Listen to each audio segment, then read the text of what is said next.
there! Today we're going to be talking about our favorite resources for dyscalculia. And let's jump in with books first. So the first one I wanted to share was Discovering Dyscalculia.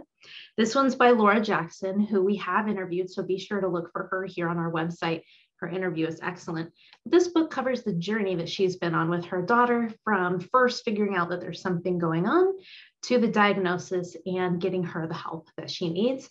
So good, and I found it to be very similar to my own experience when my son was diagnosed with dyslexia. Another one that I think is fantastic is My 13th Winter. This one is about Samantha Abel. Hopefully I'm saying that right. And it tells her story about living with dyscalculia and the things that are very difficult for her and how she learned to overcome these things. She's a very gifted author.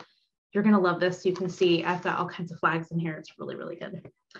A new book to me, I just purchased this one, but the reason why I purchased it is because of who is authoring in here.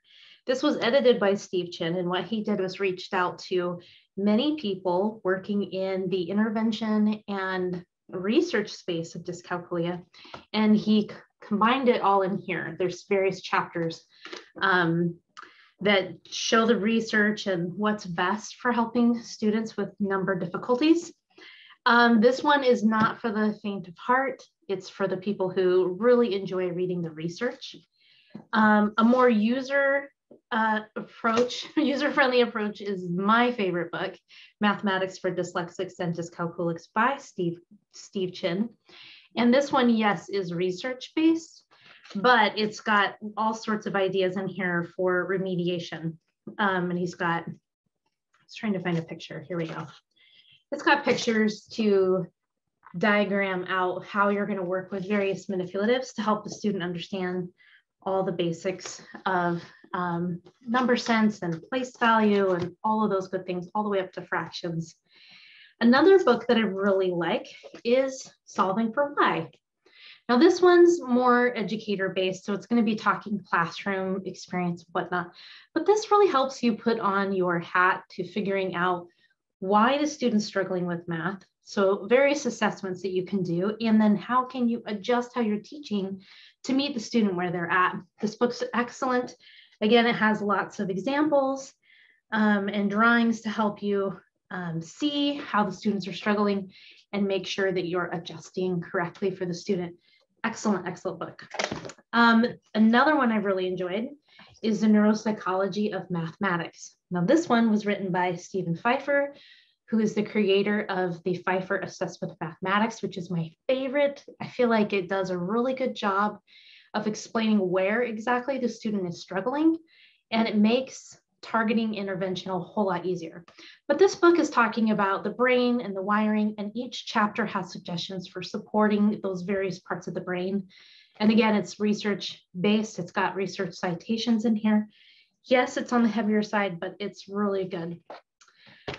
And then if you're ready to do remediation work, we've got The Trouble with Math, Steve Chin. And inside here, it's again, diagrams and things to help you teach students all the things.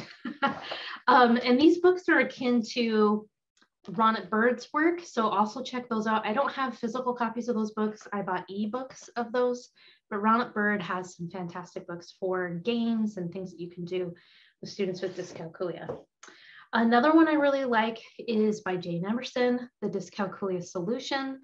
Again, it's got diagrams, games. This one's got beads with string, which is a method that we use.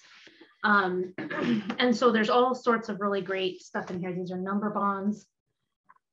You can see the subitizing. Excellent book, The Dyscalculia Solution.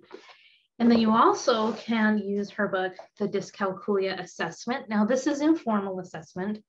You wouldn't use this to diagnose a student. You would use this to help you identify places to start with the student. And so again, it's got in here various materials that you'll need, and then ways to assess the student. It's got forms and whatnot. Sorry, I'm looking for a picture to show you. anyways, oh, it's at the back. So it's kind of like a game. You play games with the students, see here, to assess some of their issues. Really good book. Can be really helpful to help you identify starting points for the students. And so those are our book recommendations and resources for you. And then on our website, we have a page full of curriculums that we think are really friendly to these students.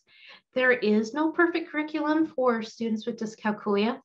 Everything really has to be tailored to the individual student because no two dyscalculic learners are the same. They're very different.